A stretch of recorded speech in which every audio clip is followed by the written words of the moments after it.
In this video, you will learn how to enable and use site-specific browser feature in Firefox. Launch the Firefox browser. After that, open a new tab in the browser, type About Config in the address bar. Here on this page, click on the Accept the Risk and Continue or similar message button.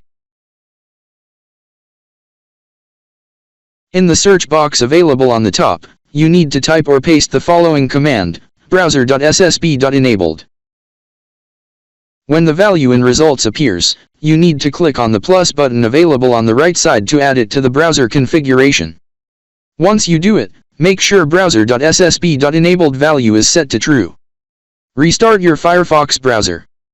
At this point, you have successfully enabled the feature. Launch any web page which you want to open in Firefox SSB mode.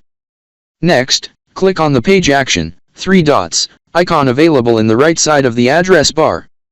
From the menu, select Launch Site-Specific Browser. This is how the website will look like in SSB mode. What are your thoughts about Firefox Site-Specific Browser feature? Find it useful?